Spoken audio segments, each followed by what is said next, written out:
আল্লাহর পছন্দের বান্দাগুলো রাত যখন গভীর হয়ে যায় রুকুতে সেজদায় পড়ে ডুকরে ডুকরে কান্দে, চোখের পানিতে যায় নামাজ ভিজে যায় এবং বলে, আল্লাহ ওই ভয়াবহ 7টা জাহান্নাম থেকে তুমি আল্লাহ আমাকে বাঁচায় দাও, আমি তো তোমার জন্যই কানলাম। আল্লাহ বলেন, বান্দারে তোর কান্নার মূল্য পৃথিবীর কেউ না দিতে পারলেও, তোর কান্নার মূল্য পৃথিবীর কেউ দেবে না বান্দা। তুই আমার জন্য যদি, শুধু আমার খুশির জন্য যদি, আমার জাহান্নামের ভয়ে যদি, আমার ভয়ে যদি এক ফোঁটা চোখের পানি যদি ফেলতে পারিস, আমি আল্লাহ বলছি আমি তোর জন্য 7টা জাহান্নাম নিভায়া দিয়া আমি তোর জন্য জান্নাত বরাদ্দ করে দেব। কান্নার মূল্য কার কাছে আছে? আসতে বলে কার কাছে আছে? বইয়ের কাছে? বইয়ের কাছে নাই? আপনাদের বউগুলো এইরকম, স্ত্রীর কাছে স্বামী কান্না করবে, বউ বলবে পুরুষ মানুষ কান্দে নাকি। আবার স্বামীর সামনে স্ত্রী কান্না করবে, স্বামী বলবে মেয়ে মানুষ এরকম কান্দেই, ঠিক কিনা বলে। আবার ছাত্রের সামনে, শিক্ষকের সামনে ছাত্র কাঁদবে, শিক্ষক বলবে পড়াশোনা করবি না এই জন্য কান্দিস।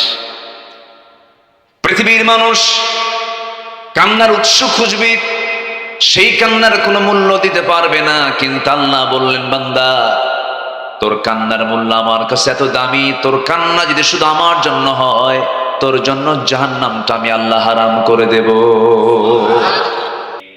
আল্লাহ তাআলা তোমারই ইবাদত করি, তোমার কাছে সাহায্য চাই, সরল পথ সঠিক পথ তুমি আল্লাহ আমাদের দেখায় দাও। তাহলে হেদায়েতের মালিক 16 আনা 15 আনা না, 14 আনাও না, হেদায়েতের মালিক 16 আনা যিনি, তিনি কে? আসতে বলবেন না, তিনি কে? হেদায়েত আল্লাহর কাছে চাইতে হবে। ইয়াহদি আল্লাহু মান ইয়াশা, আল্লাহ যাকে চান তাকে হেদায়েত দেন। আপনি জোর করবেন, পারবেন না। জোর করে পারেন নাই, আল্লাহ রাসূল পর্যন্ত চেষ্টা করেছেন। চাচা কালিমা পড়েন, আবু তালেব বলেন মোহাম্মদ, জাফররে দিয়ে দিলাম, আলীকে দিয়ে দিলাম, 2 ছেলে আমার তো তোমার দলই আছে, আমারও যেতে হবে। চাচা লাহা মা কাসাবাত ওয়া লাকুম মা কাসাবতুম, সে যা অর্জন করবে তা, আপনি যা অর্জন করবেন আপনার আমলনামা নিয়ে আপনাকে জান্নাতে যেতে হবে। আবু তালেব বলেন, মোহাম্মদ হাসবুনা, আমার জন্য যথেষ্ট, আমার আব্বা আম্মা যা দিয়ে গেছে, অর্থাৎ আমি বাপ দাদার ধর্মের বাইরে যেতে পারবো না। এরকম জাহেল এখন মনে হয় নাই। আসতে বলবেন না, আছে না নাই? বাপ চোরের দল করে গেছে, ছেলেও চোরের দল করবে। বাপ চাঁদাবাজির দল করেছে, সেও চাঁদাবাজির দল করবে। এরকম আছে না নাই? দল বাপ দিয়ে চলবে না, বাপ দিয়ে করা যাবে না। দল বংশীয়ভাবে করলে চলবে না, দল করতে হবে আল্লাহর নির্দেশনা নিয়ে। আল্লাহ যে দল করতে বলেছেন, যে মতে চলতে বলেছেন, যে পথে চলতে বলেছেন, সেই দল এবং সেই মতের পথেই আমাকে চলতে হবে। এর নামই হলো বান্দা। এর নাম কি? বান্দা। আমাদের মাহবুদকে, আর আমরা কার বান্দা? আল্লাহর বান্দা। আমাকে আল্লাহর নির্দিষ্ট পন্থায় চলতে হবে। এই কোরআনে কারীমের ভিতরে আল্লাহ তাআলা সবকিছু বলে দিয়েছেন, সবকিছু আল্লাহ পাক এর মধ্যে উপস্থাপন করেছেন। এমন কোন ইলম নাই পৃথিবীর যে ইলমটা এর মধ্যে লুকানো আছে, এর থেকে দূরে আছে। পৃথিবীর এমন কোন জ্ঞান নেই যা এর মধ্যে থেকে বাদ পড়েছে। সব আল্লাহ পাকের মধ্যে তুলে ধরেছেন। এটা হচ্ছে মাদার। এটা কি? মাদার, মূল। এটা সম্মানিত ভাইয়েরা, হেদায়েতের উল্টা পথ যেটা, হেদায়েতের বিপরীত যে পথ, এটাই হলো ভ্রষ্টতা। এটার নাম কি? ভ্রষ্টতা, দলালা। আরবিতে কি বলা হয়? দলালা। আর কুল্লু দলালাতিন ফিন না, প্রত্যেকটা ভ্রষ্টতাই জাহান্নামে চলে যাবে। তো হেদায়েতের উল্টা দিক হচ্ছে দলালা, ভ্রষ্টতা। তো কোরআনের দৃষ্টিতে ভ্রষ্টতার কারণগুলো কি? আজকে আমি এই বিষয়ে একদম নতুন একটি বিষয় আমি আজকে চিন্তা করেছি যে আজকে কোন বিষয়ে কথা বলা যায়। তো ভ্রষ্টতার কারণগুলো মোটামুটি আমি কোরআন থেকে খুঁজে খুঁজে একটু বের করে আমার এই ভাঙ্গা চূড়া একটু গবেষণায় 10টা কারণ আমি খুঁজে পেয়েছি। শুনতে রাজি আছেন তো সবাই? কেন, আমরা কি পথভ্রষ্ট হওয়ার জন্য শুনবো? মানে পথভ্রষ্টতার কারণগুলো কি এটা জানলে পরে আমরা হেদায়েতের রাস্তা আমরা ক্লিয়ার পেয়ে যাব, ওগুলো বাদ দিলেই আমরা হেদায়েত পেয়ে যাব। জোরে বলি ইনশাআল্লাহ, আর জোরে বলি ইনশাআল্লাহ। আমরা দুনিয়া নামক স্টেশনে আছি, একটা স্টেশন পার করে আসছি, সেটা হচ্ছে এই দুনিয়াতেই মারপেট নামক স্টেশন। আলমে বুতুন, মারপেটে ছিলাম আমরা কয় মাস? আসতে বলবেন না, কয় মাস? এতে কোনো সন্দেহ আছে নাকি? 10 মাস ছিলাম। এর আগে একটা স্টেশন আমরা পার করে আসছি, স্টেশনটার নাম যদিও আমরা জানি কিন্তু মনে নাই। মারপেটে ছিলাম এটাও মনে নেই। প্রথম স্টেশন হচ্ছে আলমে আরওয়াহ, রুহের জগৎ। সেই রুহের জগতে আমাকে আল্লাহ প্রশ্ন করেছিলেন, আলাস্তু বিরাব্বিকুম, আমি কি তোমার রব নই? সেই দিন সেই প্রশ্নের জবাবে আমরা কি বলেছি? না, না, হ্যাঁ। লা বলেছি না বালা বলেছি? বালা। আলাস্তু বিরাব্বিকুম ক্বালু বালা, আমি কি তোমাদের রব নই? সেদিন কি বলেছি আমরা? লা না বালা? বলেন, জোরে বলেন, কি বলেছি? বালা, হ্যাঁ তুমি আমার রব। আচ্ছা বলেছি যে, এটা কি মনে আছে? মনে আছে? মনে থাকবে কেমন? মনে থাকার কোনো সুযোগ তো নেই আমাদের।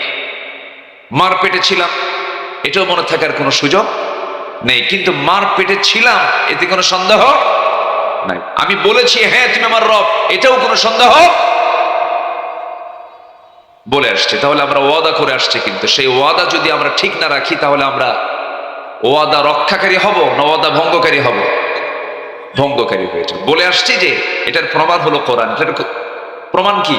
কোরআন। এটা অস্বীকার করার কোনো সুযোগ বলে আসছে। তাহলে এই তুমি আমার রব, এই স্বীকৃতি, রববিয়তের স্বীকৃতি দিয়ে আমি পৃথিবীতে আসছি।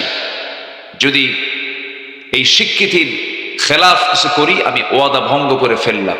আর ওয়াদা ভঙ্গকারী জান্নাতি না জাহান্নামী? জাহান্নাম। তো এই পথভ্রষ্টতার কোরআনের দৃষ্টিতে 10টা কারণ আজকে আমি পয়েন্ট আকারে একটু আয়াতকে সামনে রেখে একটা একটা করে পয়েন্ট আমি আপনাদের সামনে অল্প সময় আমি তুলে ধরার চেষ্টা করছি। ওমা তাওফীকি ইল্লা বিল্লাহ আলাইহি তাওয়াক্কালতু ওয়া ইলাইহি উনীব। সম্মানিত ভাইয়েরা, আমরা বড় ভাগ্যবান, আমরা জিকির করতে এসেছি। আমরা এখানে কি করতে এসেছি? জিকির। কিসের জিকির? কিসের জিকির বলেন? আমার দেশে কিন্তু ভণ্ডামিও আছে, আবার কিছু আলোচকও আছে জিকির করতে করতে লাভ না, আছে কিনা? জিকির করতে করতে পায়জামা থাকে না, আছে কিনা বলে? আবার জিকির করতে করতে এই বাঁশের আগায় গিয়ে বসে থাকে, আছে কিনা বলে? এটা ঠিক না। আমরা এরকম কোনো মানে ইতিহাস পাইনি, কোনো হাদিস পাইনি। এই পৃথিবীতে সবচেয়ে বড় আল্লাহওয়ালা ছিলেন হলো আল্লাহর নবীরা, সাহাবীরা। তাদের জিন্দেগি থেকে আমরা এরকম কোন পাগলামি দেখছি? আমরা আল্লাহর ভয়ে চোখের পানি পড়বে এতটুকু, আল্লাহর ভয়ে চোখ দিয়ে পানি ঝরবে এতটুকু, একটু আওয়াজ বের হবে, একটু কান্না বের হবে, লাফ মেরে আম গাছে ওঠা, জাম গাছে ওঠা, ভুল করে কিন্তু বড়ই গাছে ওঠে, বড়ই গাছে কাটা আছে, এই হুঁশটা আবার ঠিক নেই। মুহূর্তের মধ্যে এই চিকন একটা বাঁশের আগায় ওঠা এটা কম কথা। আমি আমার ভাষায় প্রায় বলি 1 সেকেন্ড 2 সেকেন্ডের মধ্যেই মানে বাঁশের আগায় ওঠা মানে কি, ও ছোট্টবেলায় ছিল পাক্কা নারিকেল চোর, এই জন্য পারে। এটা কোনো কৃতিত্ব নয়, এটা আল্লাহর ভয়ের জন্য নয়, এটা আল্লাহর মহাব্বতের জন্য, এটা আল্লাহর জিকিরের জন্য নয়। আল্লাহর জিকির যারা করে তারা প্রকাশ্যে কাঁদে না, তারা আড়ালে কাঁদে, সেজদায় পড়ে কাঁদে। আল্লাহ রাব্বুল আলামিন তার পছন্দের বান্দার কিছু তালিকা করেছেন, তাদের কিছু গুণও তুলে ধরেছেন। আল্লাহ রাব্বুল আলামিন সুন্দর করে বলছেন, তাবারাকাল্লাযী জাআলা ফিস সামাই বুরুজাও ওয়া জাআলা ফীহা সিরাজাও ওয়া কমারাম মুনীরা وهو الذي جعل الليل والنهار خلفة لمن أراد أن يذكر أو أراد شكورا وعباد الرحمن الذين يمشون على الأرض هونا وإذا خاطبهم الجاهلون قالوا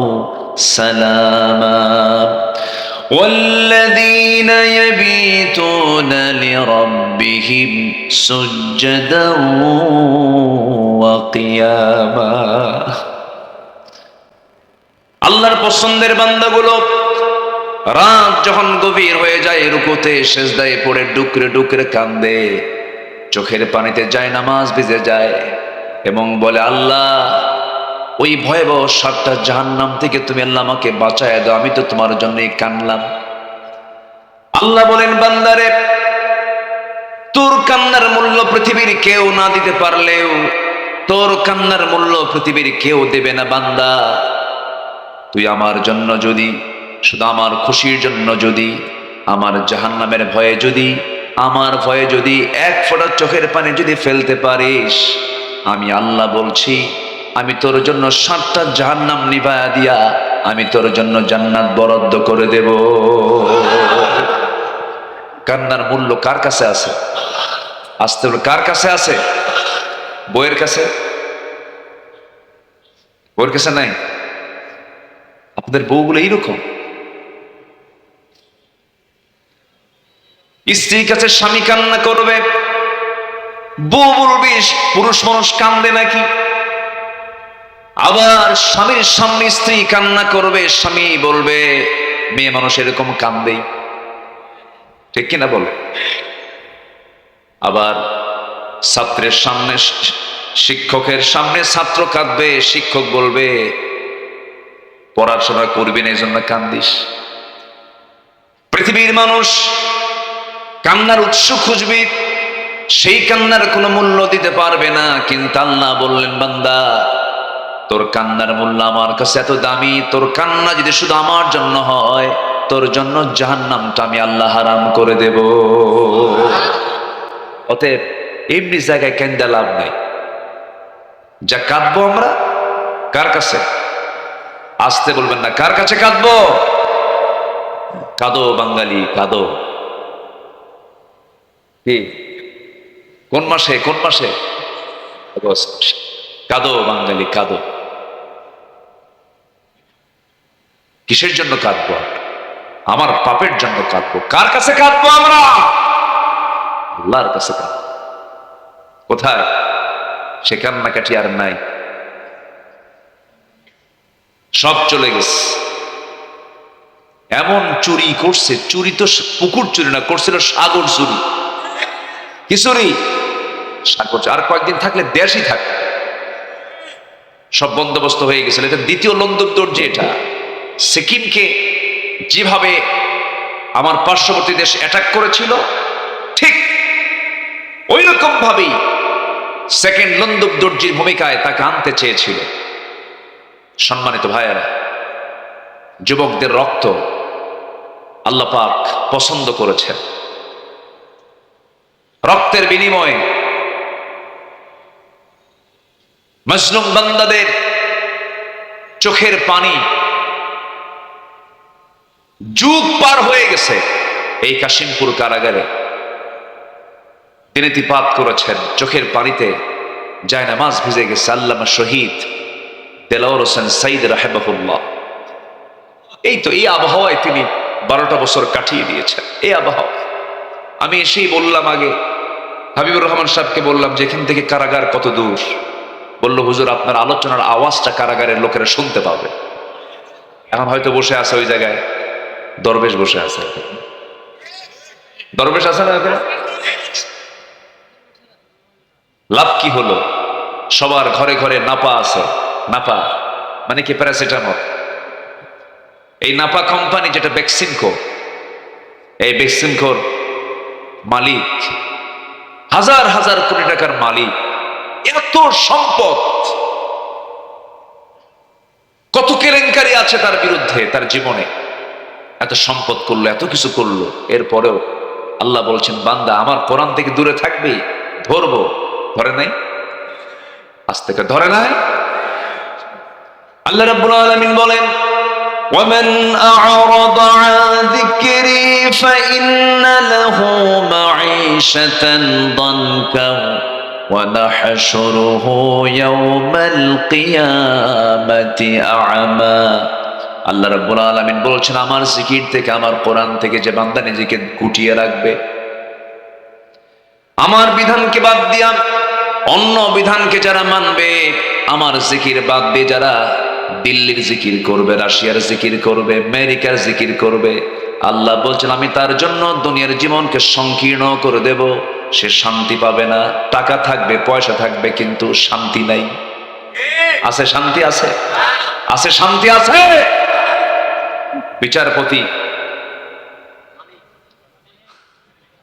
বিচারপতি রায় দিল। গতকালকে আমার প্রোগ্রাম ছিল ওই সিলেটে, বুঝলে, এই জন্য মনে হচ্ছে একটু। সিলেটে মাহফিল ছিল আমার গতকাল, বিয়ানী বাজার, কানাইঘাটের পাশে ওই অঞ্চলে।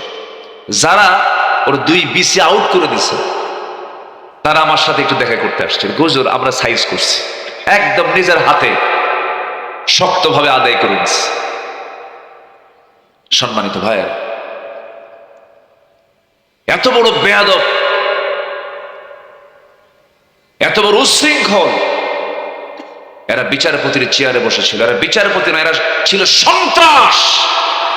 এরা কি ছিল? সন্ত্রাস ছিল, টেরর। এরা টেররিজমকে জাতির উপরে চাপিয়ে দিয়েছিল। আমাদেরকে বলেছিল আমরা নাকি সন্ত্রাসী, আমরা নাকি মানবতা বিরোধী অপরাধী, আমরা নাকি যুদ্ধাপরাধী, আমরা নাকি ধর্ষণকারী। এরকম করে আলেমদেরকে বিভিন্ন অভিযোগে অভিযুক্ত করার জন্য চেষ্টা করেছে। মৌলবাদ বলে গালি দিয়েছে। সেই মৌলবাদ আবার নতুন করে কেউ কেউ আবার এই শব্দ আনার চেষ্টা করছেন। এই শব্দ কিন্তু পশ্চিমাদের তৈরি করা, ইসলাম বিরোধী শক্তিদের তৈরি করা একটা নাম হচ্ছে মৌলবাদ। মৌলবাদ বলে যদি কোনো মুসলমান গালি দেয়, ও হচ্ছে ইহুদি খ্রিস্টানদের পা চাটা গোলাম। মৌলবাদ গালি মুসলমানকে কখনো দিতে, এই গালি এসছে মুসলমানদের মধ্য থেকে না ইহুদি খ্রিস্টানদের মধ্য থেকে? তারাই গালি দিয়েছে। সেই গালি মুসলমানকে কখনো দিতে, যদি কেউ দেয় ভাবতে হবে ওরা আরেকটা এজেন্ডা বাংলার জমিনে কায়েম করতে চায়। রাগ করছেন? রাগ করলেও কিছু করার নাই। রাগ করলে কি করব? আমাকে হক কথা বলতে হবে তো। আমরা চাঁদাবাজি দেখতে চাই না, আমরা ধর্ষণ দেখতে চাই না, আমরা ধর্ষণ মুক্ত, চাঁদাবাজ মুক্ত, নিরাপদ একটা জনপদ বাংলার জমিনকে আমরা দেখতে চাই। জোরে বলি ইনশাআল্লাহ। সম্মানিত ভাইরা, অনেক কথা আছে, আমাকে সময় দিচ্ছেন তো? আমি তো হতাশ হয়ে গিয়েছিলাম একটু। মানুষ তো একটু বিপদে পড়লে একটু ভয় পায়, একটু বিব্রত হয়ে যায়। বৃষ্টি আসছে, ভাবলাম যে কি হয়, মনে হয় কথা বলতে পারবো না। আল্লাহ একটু হলেও সুযোগ করে দিয়েছেন। নীল নবগণে আষাঢ় গগনে তিলঠায় আর নাহিরে, ওগো তোরা যাসনে ঘরের বাহিরে। আষাঢ় শ্রাবণে এই ঘন বৃষ্টির মাঝে আপনাদের এই সাহস করে আশাটা প্রমাণ করে আপনারা কোরআনকে আসলেই দিল থেকে ভালোবাসেন। বলি আলহামদুলিল্লাহ, জোরে বলি আলহামদুলিল্লাহ। সম্মানিত ভাইয়েরা, সম্মানিত বন্ধুগণ, আমরা দোয়া করি আল্লামা সাইদির গত বছর আগের বছর 14 অগাস্টে তিনি শাহাদাত বরণ করেছেন। মেডিকেল কিলিং এর মধ্য দিয়ে পরিকল্পিত নাটক সাজিয়ে তাকে দুনিয়া থেকে বিদায় করা হয়েছে। আমরা তার জন্য দোয়া করি, আল্লাহ পাক তুমি তার কবরটাকে জান্নাতের নূর দিয়ে মুনাফফার করে দাও। জোরে বলি আল্লাহুম্মা আমিন। সম্মানিত ভাইয়েরা, আসুন কোরআনের দৃষ্টিতে ভ্রষ্টতার কারণগুলো কি কি, কারণগুলো কোনটা কোনটা কারণ হতে পারে, আমরা একটা একটা করে একটু বের করার চেষ্টা করি। নাম্বার 1 হচ্ছে কুফর। নাম্বার 1 কি? কুফর। কুফর হচ্ছে ইমানের বিপরীত কাজ, ইমানের উল্টা যেটা, সেটাই হলো কুফর। ইমানদার আল্লাহকে মানে আর কাফির আল্লাহকে মানে না। ইমানদার আল্লাহর বিধানকে মানে আর কাফের আল্লাহর বিধানকে মানে না। এর মাঝে আবার কিছু ইমানদার আছে, তারা বলে আমার ইমান আছে কিন্তু আল্লাহর আইন মানি না। এরকম আছে না নাই বলেন? তাহলে এদেরকে আপনি কি বলবেন? এদেরকে আপনি কি বলবেন বলে? এই তো ফাইন, সবাই তো মুফতি হয়ে গেছেন, মাশাআল্লাহ। মুফতি হতে হবে তো, ফতুয়া জানতে হবে। ফতুয়া না জানলে বেকায়দা আছে। ফতুয়া না জানা পর্যন্ত আমি ইসলামকে সঠিকভাবে মানতে পারবো না। আমাদের সবাই জানতে হবে, জানা দরকার। নাম্বার 1 হচ্ছে কুফর। আল্লাহ রাব্বুল আলামিন বলেন, ইন্নাল্লাযীনা কাফারু সাওয়াউন আলাইহিম আআযারতাহুম আম লাম তুযিরহুম লা ইউমিনুন। জোরে বলুন আল্লাহু আকবার। সূরাতুল বাকারা আয়াত নাম্বার 6। আল্লাহ বলছেন, যারা কুফরি করবে তাদের জন্য সবই সমান সমান। আপনি তাদেরকে ভয় দেখান বা না দেখান, তারা কখনো ঈমান আনবে না। এমন জাতীয় লোক বুঝে আমার দেশে নাই? আসতে বলবেন না, আছে না নাই? আমার নবীজি 23 বছর নবুয়তের জিন্দেগির দায়িত্ব পালন করেছেন। এর মধ্যে 13 বছর কেটেছে মক্কা আর 10 বছর কেটেছে কোথায়? মদিনা। মোট কত বছর হলো? 23 বছর। বেঁচেছেন হলো 63 বছর 9 ঘন্টা। 63 বছর 9 ঘন্টা তার হায়াত ছিল। এই দুনিয়ার জিন্দেগিতে যখন আল্লাহ রাব্বুল আলামিন তাকে পাঠালেন, এই দুনিয়াতে তিনি আগমন যখন করলেন, জন্ম যখন তার হলো, কত বড় মহান মানুষ তিনি। এই জমিনে যখন তিনি আসেন, আল্লাহ তার উদ্দেশ্যে বলছেন, ওয়ামা আরসালনাকা ইল্লা রাহমাতাল লিল আলামিন। হে রাসূল, আমি হলাম রব্বুল আলামিন, আর আমি আপনাকে জগৎবাসীর জন্য রহমত করে পাঠিয়েছি। আর আপনি হচ্ছেন আলামিনের জন্য রহমত, এই জগতের জন্য আপনি রহমত।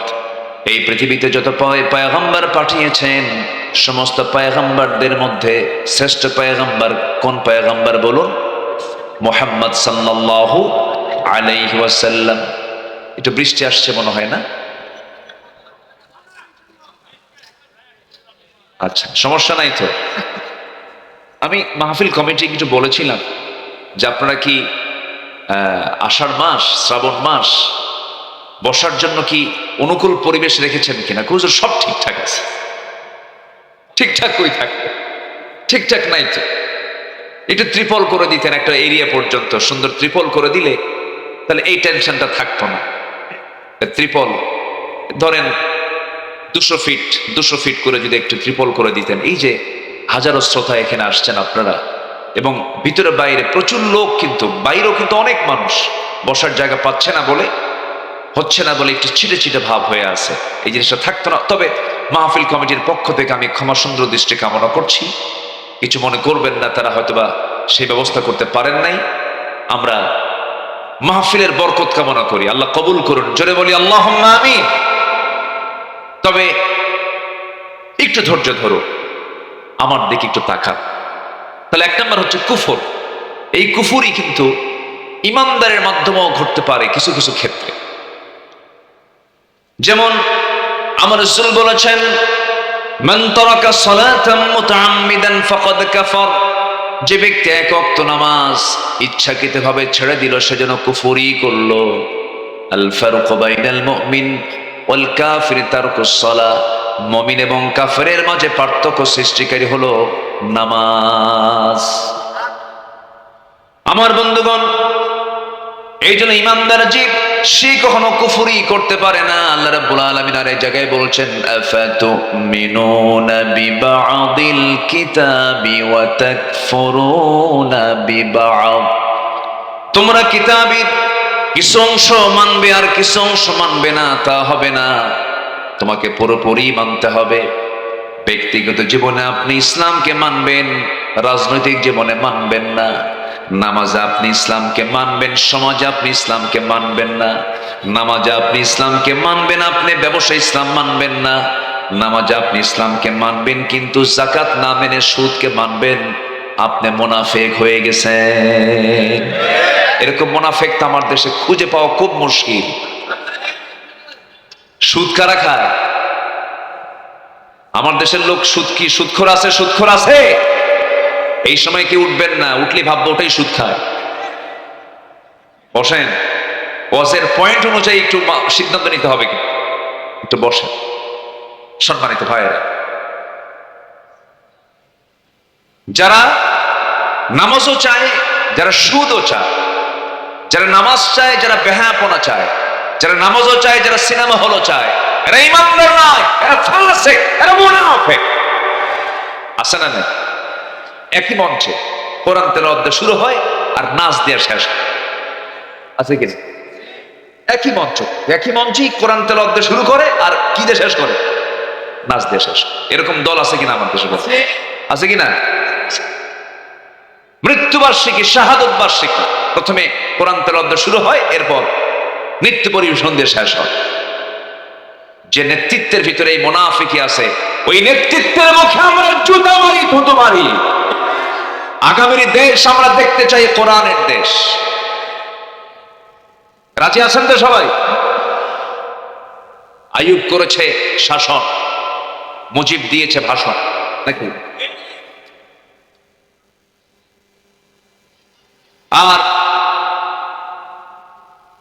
জিয়া কেটেছে খাল, আর এরশাদ ছিল তাল বেতাল। ঠিক আছে কিনা? সব দেখা শেষ। আগামী দেশ আমরা দেখতে চাই কোরআনের দেশ। রাজি আছেন কারা কারা? হাত উঁচু করে দেখান মুসলমান।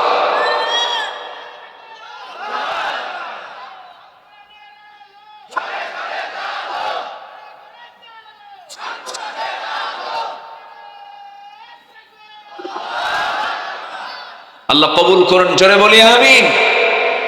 আমার নবীজি 23 বছরের জিন্দেগিতে কি রাষ্ট্র পদ্ধতি ছিল? রাষ্ট্র পদ্ধতি ছিল? রাষ্ট্র ব্যবস্থা ছিল? ইসলামের রাষ্ট্র ব্যবস্থা আছে না নাই? আমাদের এখন সবচেয়ে বড় চ্যালেঞ্জ হলো আগামীর দিন আমরা সবার আগে রাষ্ট্র সংস্কার দেখতে চাই। 54 বছর দেখেছি, সব দেখা শেষ করেছি আমরা। কেউ 16 বছর, কেউ 24 বছর, কেউ 9 বছর, সব দেখে শেষ করেছি আমরা। কেউ সম্পদ দেশে রাখে নাই। আমার দেশের শ্রমিকরা হাড় ভাঙ্গা পরিশ্রম করে, কৃষকরা দেশের অর্থনীতিকে সমৃদ্ধ করেছে। গার্মেন্টস শিল্পের শ্রমিকরা শ্রম দিয়ে দেশকে সমৃদ্ধির দিকে আগায় নিয়ে গিয়েছে। প্রবাসীরা প্রবাস জীবনে পরিশ্রম করে, ঝুলে ঝুলে কনস্ট্রাকশনের কাজ করে, ঝুঁকিপূর্ণ কাজ করে রেমিটেন্স দেশে পাঠিয়েছে, দেশকে আগায় দিয়েছে। দেখুন, ওই প্রবাসী অশিক্ষিত, শ্রমিক অশিক্ষিত, কৃষক অশিক্ষিত, দেশকে তারা আগায় দিয়েছে অনেক দূর, কিন্তু সেই দেশকে পিছায় দিয়েছে শিক্ষিত নামের কিছু কলম চোরেরা। আমরা ওগুলো আর দেখবো না। ওদের অভিনয় দেখেছি আমরা, ওরা পাকা ঝানু অভিনেতা, ঠকবাজি করার জন্য। আমরা এগুলো আর দেখতে চাই না। আমরা কুফরি কোনো চিন্তা আমরা মাথায় নেব না। কুফরি চিন্তা কি? যারা আল্লাহর আইন ছাড়া অন্য কোন আইনকে মানবে, এটাই হলো ইমানি চিন্তা না কুফরি চিন্তা? কুফরি চিন্তা। আল্লাহ রাব্বুল আলামিন বলেন, فَمَن يَكْفُرْ بِالطَّاغُوتِ وَيُؤْمِنْ بِاللَّهِ فَقَدِ اسْتَمْسَكَ بِالْعُرْوَةِ الْوُثْقَى لَا انفِصَامَ لَهَا। জোরে বলুন আল্লাহু আকবার। আগে তাগুতের কাফের হতে হবে, তাগুতকে আগে অস্বীকার করতে হবে, তাগুতকে অস্বীকার করার পরে এরপর ঈমান আনতে হবে। আল্লাহকে বলছেন তাগুতকে আগে ছাড়ো, ফেরাউনকে আগে ছেড়ে দাও, নমরুদকে আগে ছেড়ে দাও, ওদের অপকর্ম আগে ছাড়ো।